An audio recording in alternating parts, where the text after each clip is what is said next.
तर गाईज तुम्हाला माहीत असेल कोकण आणि भूताच्या गोष्टीवर बेसिकली कोकण आणि भूत यांचं नातं खूप जुनं आहे. पण बिंग घाटी माझ्या गोष्टींवर कधीच विश्वास नव्हता.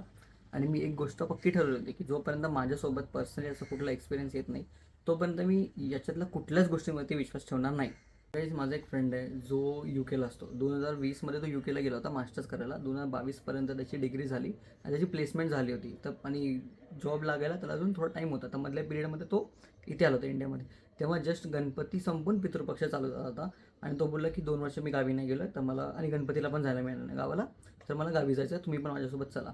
तर आम्ही सकाळी 10-11 वाजता वगैरे गावी जायला निघालो. त्याच्या श्रीवर्धन त्याचं गाव. तिथे जायला निघालो आणि अराऊंड समथिंग टाईमपास करत करत रोड ट्रिप होती ती. तर टाईमपास करत करत 4-4:30 वाजता त्याच्या घरी पोचलो.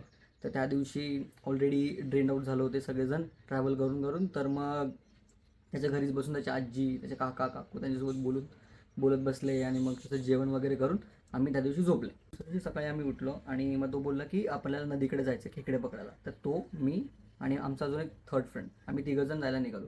चौथा जण नाही आला कारण त्याची शिफ्ट होती सॅटर्डेला, कॉर्पोरेट मजदूर टिपिकल. तर तो बोलला की तुम्ही लोक जाऊन या, मला नाही जमणार यायला. तर आम्ही निघालो. तर त्यांच्या वाडीतून बाहेर पडलं की नदीकडे जायला बेसिकली 2 रस्ते येतात. एक येतो जो भाताच्या शेतातून जातो आणि दुसरा रस्ता येतो पक्का रस्ता जो गाववाल्यांनी बांधला आहे. तर आमच्यातला जो तिसरा फ्रेंड होता त्याने घातले होते शूज. तर तो बोलला की मी पक्क्या रस्त्याने येतो आणि तुम्ही भाताच्या शेतातून जा. आणि बेसिकली ते 2 रस्ते पुढे जाऊन एक स्मशानभूमी येते, नदीच्या थोडंसं पहिले स्मशानभूमी येते, तिथे जाऊन जॉईन होतात. तो बोलला मी तुम्हाला तिकडे भेटतो करून. माझा फ्रेंड आणि मी भाताच्या शेतातून चिखल तुडवत तुडवत मजा मस्ती करत करत आम्ही निघालो. थोडंसं पुढे चाललो असेल आम्ही आणि आम्हाला ना 4 म्हातारे आजोबा दिसले. त्या लोकांनी बेसिकली त्यांच्या हातामध्ये पिशव्या होत्या खूप साऱ्या. प्रत्येकाकडे 2-2 अशा पिशव्या होत्या. तर त्यांनी याला आवाज दिला की काय बंटी, कधी आलास गावाला असं. तर तो बोलला की कालच आलो करून वगैरे. मग त्याने आम्हाला जरा थांबवलं रस्त्यामध्ये आणि माझ्या पायाला दगड वगैरे लागत होते भाताशी शेतातून चालताना. तर मी खाली बसलो होतो दगडावरती एका. तर मग त्यांनी याला पण विचारलं, याला विचारलं की हा मुंबईचा पाहुणा का. तर तो बोलला हा करून मुंबईचा पाहुणा माझा मित्र आहे करून, आम्ही काल आलो गावाला. आणि मग ते असंच घरच्या गोष्टी वगैरे करत होते सगळं. आणि मग त्याला विचारलं की तू बेबी आत्याच्या लग्नाला पण नाही आलास, बेबी तिचं लग्न झालं, तिला मुलगा झाला आहे, तिच्या घरी जाऊन ये वगैरे असं. आणि मग याच्या आईची वगैरे चौकशी केली की आई कशी आहेत, बाबा कसे आहेत असं. मग तो बोलला की सगळं चांगलं आहे. मग त्यांनी हे पण विचारलं की आम्हाला माहिती पडलं की तू UKला असं म्हणजे बाहेरगावी गेला शिकायला, झालं का तुझं शिक्षण वगैरे, जॉब वगैरे लागला का असं तसं.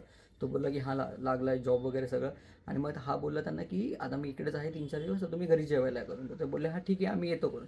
मग त्यांनी आम्हाला नंतर लास्टला विचारलं की तुम्ही कुठे चाललाय करून इकडे या टायमाला, म्हणजे सकाळचे तरी पण नाही म्हटलं तरी 10-11 वाजले होते. तर बोलले कुठे चाललं या टायमाला. तर बोललं की अरे नदीकडे चाललं आम्ही असं खेकडे पकडायचे आहेत करून. तर मग ते बोलले की कशाला जातो का नदीकडे करून, हे आम्ही पकडलेत खेकडे, आमच्यातले सोडे घेऊन जा करून. मग त्यांनी आम्हाला एक पिशवी दिली त्याच्याकडे आणि ते लोक गेले निघून. आणि मग आम्ही पुढे गेलो तसंच नदीकडे. तिकडे आमचा मित्र थांबला होता स्मशानभूमीकडे. तिकडे तिकडे तो भेटला आम्हाला. आणि मग नंतर आम्ही पक्क्या रस्त्याने परत घरी आलो. आम्ही ती पिशवी घेऊन ना घराच्या अंगणामध्ये जस्ट शिरलो आम्ही असं. आणि बघितलं आजी उमट्यातच बसले दाराच्या. तर आजीने तिथून विचारलं की काय आहे त्या पिशवीमध्ये. तर आम्ही बोललो खेकडे. तर आजी बोलली ती पिशवी त्या अंगणाच्या तिथेच ठेवा, नळाकडे हातपाय धुवा आणि उमऱ्यातच बसा येऊन. तर आम्ही जाऊन हातपाय धुवून वगैरे उमऱ्यात बसलो. तर आजीने विचारलं की कोणी दिले खेकडे, की तुम्ही पकडले. तर आम्ही बोललो की खालच्या आईतले अण्णाबाबा भेटले. तर आजी विचारते काय खालच्या आईतले अण्णाबाबा. तर मग आणि त्याच्यानंतर आजीने एक प्रश्न केला आम्हाला सगळ्यांना की तुम्ही गावाला आलात गावाकडे, तर तुम्ही देवाला नारळ दिला का. आणि बोललो की नाही दिला. म्हणजे त्यांची इथे प्रथा आहे की जर तुम्ही खूप वर्षानंतर खूप टाईमनंतर तुम्ही गावाला येते तुम्ही पहिले जाऊन तुमच्या ग्रामदेवतेला नारळ चढवायचा करून. तर मग तो बोलला की नाही दिला नारळ करून. मग आजी बोलली की हा नारळ घे, परत हातपाय धू आणि देवाकडे जाऊन नारळ चढून मग घरी ये आणि मग तुला मी एक गोष्ट सांगते करून. मग आम्ही देवाला नारळ देऊन परत येऊन उमऱ्यातच बसलो. तर मग आजीने त्या टाईमला विचारलं त्याला की कोण कोण भेटलं होतं ना, एक पेपर दिला आणि कोण कोण भेटलं होतं ना त्यांची नावं लिहून मला दे पेपरवरती. तर मग आणि ते बेसिकली ते खालच्या आळीतले अण्णाबाबा म्हणजे यांचं आणि त्यांचं घर एकच आहे, फक्त ते आळीमध्ये राहतात आणि हे इकडे राहतात शेताच्या पलीकडे. तर मग त्यांनी पेपर घेतला, पेपरवरती नावं लिहिली चौघांची पण. आणि नंतर आजीने नावं बघितली आणि आमच्याकडे बघितलं आणि त्याला सांगितलं की तुला माहिती आहे का एक गोष्ट. तर तो बोलला काय करून. बोलले की हे चौघं पण सख्खे भाऊ आहेत आणि चौघांची पण डेथ ना 2020मध्ये कोविडमध्ये एकाच दिवशी झाली करून. आणि आमची जी फाटली ती गोष्ट ऐकून. आणि आजीवरून ते पण सांगितलं आजीने की तुला माझं खोटं वाटत आहे ना तर ग्रामपंचायतच्या ऑफिसमध्ये जा, तिथे ना डेथ रजिस्टर असतं तिथे नोंद करतात मृत्यूची, या दिवशी यांची डेथ झाली करून, तर त्याच्यामध्ये ना त्यांचं नाव असेल. आम्ही जस्ट क्रॉस व्हेरीफाय करायला ती गोष्ट तिथे गेलो आणि त्या दिवशीचं पान खोलून बघितलं. त्यांना सांगितलं की असं या लोकांचं आम्हाला चेक करायचं. तर त्यांनी पण खोलून दाखवलं. ग्रामपंचायत ऑफिसमध्ये त्यांचा एक सदस्य बसलं होतं त्यांनी, आणि आम्ही चेक केला. आम्ही जे नावं लिहिली होती ती आणि ती नावं डिट्टो सेम. आणि नंतर आम्ही घरी आलो आणि ही गोष्ट जेव्हा आमच्याजवळ चौथा होता ना, जो घरी बसला होता काम करत, त्याला समजली. त्या भाईला ताप फणफणला त्याच दिवशी. आणि त्याच्यानंतर आम्ही 4 दिवस त्याच्या तिथे गावी होतो त्यांच्या. इतकी फाटत होती आमची, इतकी फाटत होती की जर त्यांच्या घरात टॉयलेट पण मागच्या पडवीच्या तिथे बाहेर होता, तर एक जण टॉयलेटला जायचा आणि आम्ही 4 जणं 3 जणं बेसिकली टॉर्च लावून उभा असायचो.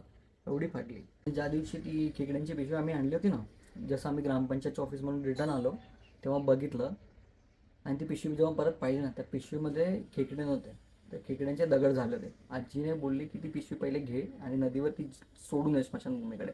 आम्ही तिकडे सोडून आलो. नंतर मग आजीने छोटीशी अशी पूजा घातली होती, भटजीला बोलवून आमच्या सगळ्यांवरती ते काय संस्कार करतात ते संस्कार केले होते. आणि ही होती आमची ट्रिप. तर गाईज, व्हिडिओ आवडला असेल तर नक्की कमेंट करून सांगा, शेअर करा तुमच्या कोकणी मित्रांना, आणि अशाच इंटरेस्टिंग स्टोरीज आणि व्लॉगसाठी सबस्क्राईब करा वाईब विथ स्वरूप अँड मयुरी आमच्या यूट्यूब चॅनलला. तोपर्यंत खा, प्या आणि मजा करा.